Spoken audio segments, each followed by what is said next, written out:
इसके बाद हम लोग आगे चलेंगे कि आपने क्या किया था कि सलाइवा जब ये प्रिपेयर करके तो ये सारे हमारे इंजेक्शन में काम आ रहे थे। अब इंजेक्शन का जो नेक्स्ट पॉइंट है तो हमने आपको बताया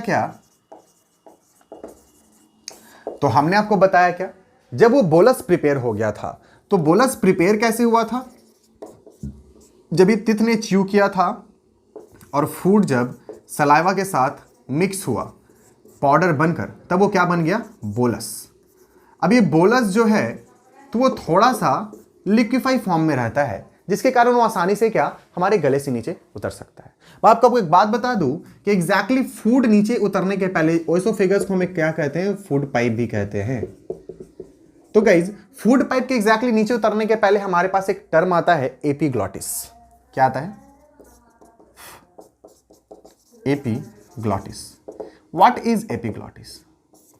तो हम लोग कहते हैं it is a flap like muscular structure. Imagine कि ये हमारा फूड पाइप है, ये हमारा विंड पाइप है, ठीक है। ये फूड पाइप एक विंड पाइप, तो ये फूड पाइप और विंड पाइप के एग्जैक्टली ऊपर, ये दोनों के ऊपर क्या होगा ना, एक फ्लैप लाइक इस तरह से मस्कुलर स्ट्रक्चर रहता है। हमेशा इस तरह से एक स्ट्रक्चर रहता है। जब भी आप फूड लेते हो, whenever you took up the bolus, तो बोलस नीचे आने के पहले तो यहां पर जो आपका विंड पाइप है वो कवर्ड हो जाता है, और यहां पर जो आपका अवेलेबल फूड पाइप है वो फूड यहां गिर जाएगा। मतलब क्या अल्टीमेटली हुआ कि आपके फूड को कभी भी वो विंड पाइप में गिरने नहीं देंगे, बल्कि हमेशा वो कहां गिरेगा, आपके सिर्फ और सिर्फ फूड पाइप में, ठीक है। इसको हम और अच्छे से समझते हैं। तो इसे हम समझेंगे कि एपिग्लॉटिस जो है it is a flap like muscular structure.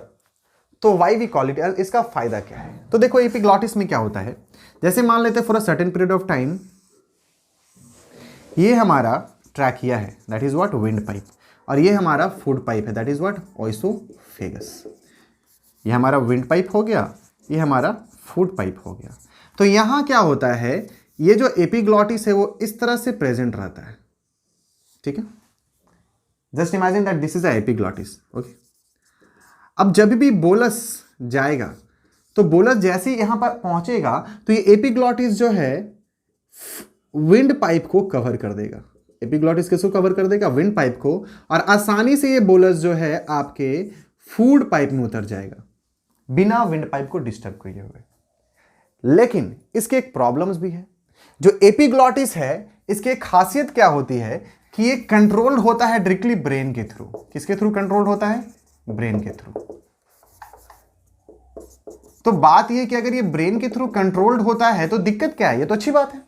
लेकिन गाइस क्या होता है ना, हम लोग खाते वक्त क्या करते हैं, एक दूसरे से बात करते हैं। तो ऑब्वियस बात है बात करने वक्त हमारा दिमाग भी इस्तेमाल होता है। जो ऑब्वियस बात है कि बात करने वक्त हमारे ब्रेन की यूज होती है ना, हाँ होती है।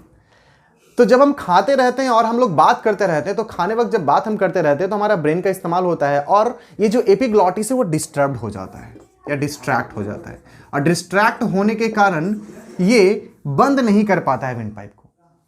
And as it is unable to close up the windpipe, what will happen? The food tries to enter into the windpipe.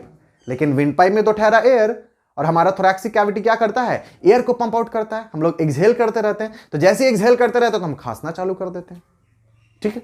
ये जो खांसना चालू कर देते हैं तो आप लोग बोलते होंगे क्या सरक गया, कोई याद कर रहा होगा। बेटा कोई याद नहीं कर रहा है, किसी के याद में रह जाओगे, ठीक है, फोटो पे माला वगैरह चढ़ जाएगा। तो इसीलिए खाने वक्त बात नहीं करना चाहिए, ध्यान रहेगा। अब देखिए कुछ चीजें यहां पर है। ये एपिग्लॉटिस आपको समझ में आया, आई होप क्लियर आउट है। इसके बाद यहां पर हमें समझना है एक फेरिंग्स टर्म है। What is pharynx? तो कहा जाता है क्या कि फेरिंग्स जो है कॉमन पैसेज है। फेरिंग्स क्या है? It's a common passage, common passage for both food and air. तो अब लोग सर कॉमन पैसेज कैसे फूड एंड एयर के लिए?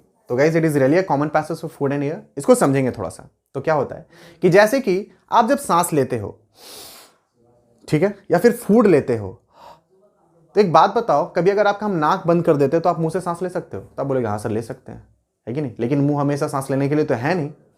लेकिन एक बात आप देखो, इसको एग्जाम्पल हम लोग समझेंगे बहुत अच्छे से। आपको अगर बिलीव नहीं होता है तो कभी आप देखते हो कि आप खाते वक्त या पानी पीते वक्त कभी आप जोर से सरक जाते हो, या फिर आपके वाटर जो है आउट ऑफ नोज भी निकल आता है। आप माउथ से पीते हो लेकिन आउट ऑफ नोज निकल आता है। कभी कदार आप खाना खाते रहते हो तो चावल या दाल भी निकल आता है नाक से। Why does it happen so? Because a common passage known as what, pharynx is available over there. देखिए मैंने यहाँ पर एक ड्रॉ किया है, तो आप जब देखोगे ये दोनों कनेक्शंस यहाँ पर क्या एक ही जगह है। एक बात हमारा क्या प्रूफ हो गया कि नोज और माउथ के पास एक कॉमन पैसेज है, और उस कॉमन पैसेज को हम क्या कहते हैं? फैरिंग्स। इसलिए बहुत मर्तबा जब हमारा बहुत ऐसा इश्यू होता है कि we are unable to take breath, तो हम लोग मुंह से भी सांस लेना चालू कर देते हैं। Okay, and ultimately what happens, it goes to the, क्योंकि एयर को जाना ही आपके, एयर को आपको ऑब्वियस बात है, एयर को आपको जाना है विंड पाइप में और फूड को आपको जाना है फूड पाइप में। ये क्लियर आउट हो रहा है? अब एक बात यहां पर ये आती है कि इसको समझने के लिए सबसे अच्छा एग्जांपल क्या है? आप कभी भी पानी पीते वक्त सांस नहीं ले सकते। ध्यान रखिएगा, हमने जो बोला है फिर से आप ट्राई करके देख सकते हैं घर में, ठीक है? अब देखिए क्या होता है। तो ये हमारा फैरिंग्स का काम था, और pharynx yes it is very necessary and it plays a important role also. तो आई होप ये क्लियर आउट हुआ होगा फैरिंग्स वाली बात कि it is a common passage. उसके बाद हम लोग आते हैं ओइसोफेगस में। तो गाइज हमारा फैरिंग्स जैसे एंड होता है तो हमारा स्टार्ट होता है ओइसोफेगस। तो when we talk regarding oesophagus, तो ओइसोफेगस है क्या? Oesophagus is just a tube like and pipe like structure, tube like and pipe like structure which helps in transportation of food, which helps in transportation of food from mouth to the stomach, mouth to stomach। ठीक है, आप एक काम कर सकते हो कि मैं जो भी बोल रहा हूं आप उसे लिखते भी चले जाओ, ठीक है? That will be very useful to you. अब जब बात ओइसोफेगस की आती है, तो oesophagus is a tube like and pipe like structure which helps in the transportation of food from mouth to stomach. तो गाइज ये माउथ से जो फूड स्टमक तक का पहुंचेगा, ये ऐसे ही नहीं पहुंचता है, एक इसमें भी बहुत बड़ा प्रोसेस है, ठीक है? इसको अब देखेंगे। इस हम लोग ओइसोफेगस के बारे में समझेंगे कि व्हाट इज ओइसोफेगस। तो फर्स्ट ऑफ ऑल मैं आपको बता दूं, it is a tube like and pipe like structure which helps in the transportation of food from mouth to the stomach. लेकिन इतना इजिली ये प्रोसेस नहीं हो पाता है, तो इसको हम लोग समझेंगे पहले क्या होता है।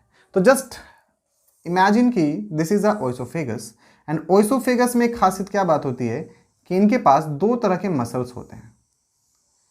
एक होता है सर्कुलर मसल और एक होता है लॉन्गिट्यूडिनल मसल्स। एक सर्कुलर, दूसरा क्या? Longitudinal muscle. तो गाइस होता है कि सर्कुलर मसल लॉन्गिट्यूडिनल मसल्स करते क्या है? तो इन पूरे फूड को, ये जो फूड ये इंटेक करेगा, means what, the bolus which it is going to take inside, ठीक है? ये बोलस आसानी से नीचे नहीं उतरता है। तो उतरता कैसे? कॉन्ट्रैक्शन और रिलैक्सेशन से। और एक बार ये स्टार्ट हो गया तो ये रुकेगा भी नहीं, ये ध्यान रहे। मतलब अगर आपने एक फूड इंटेक कर लिया, यहां तक पहुंच गया, तो कभी भी वापस नहीं आ सकता, उसको पेट में ही जाना है, ठीक है? तो अब होता क्या है, देखिए, just imagine that this is a oesophagus. Okay, अब ओइसोफेगस के पास एक सर्कुलर मसल है और एक लॉन्गिट्यूडिनल मसल है। तो सर्कुलर मसल क्या करता है? कॉन्ट्रैक्ट करता है। क्या करता है? कॉन्ट्रैक्ट करता है। और लॉन्गिट्यूडिनल मसल क्या करता है? रिलैक्स करता है। तो जस्ट इमेजिन व्हाट कि we took the bolus over here. तो बोलस जब यहां आ जाता है, तो बोलस जैसे यहां आएगा तो वो कॉन्ट्रैक्ट करेगा, कॉन्ट्रैक्ट करके उसे नीचे भेजते चला जाएगा और ये रिलैक्स करेगा। ये contraction relaxation, contraction relaxation, contraction relaxation पूरे के पूरे एलिमेंट्री कैनाल में होता है, जैसे that is from mouth to anus. यहां तक ये कॉन्ट्रैक्शन रिलैक्सेशन चलते रहता है और इसी तरह से फूड एक जगह से दूसरे जगह तक जाते हैं। ध्यान रहे, ये जो contraction and relaxation of circular and longitudinal muscles है, इस प्रोसेस को हम क्या कहते हैं? तो इस प्रोसेस को हम कहते हैं पेरिस्टालिसिस और पेरिस्टाल्टिक मूवमेंट। आई होप आपको पेरिस्टाल्सिस और पेरिस्टाल्टिक मूवमेंट में नहीं कोई प्रॉब्लम होगा, ठीक है? The process by which food goes from oesophagus to the stomach by the contraction and relaxation of the circular and longitudinal muscle of the oesophagus is known as what? Peristalsis or peristaltic movement. I hope ये clear out रहेगा guys, ठीक है? और हाँ, एक बहुत necessary अहम point ये है कि इसमें कोई तरह की डाइजेशन नहीं होती है। बहुत अच्छे से सुन लीजिए, ओइसोफेगस में नो डाइजेशन टेक्स प्लेस, ठीक है?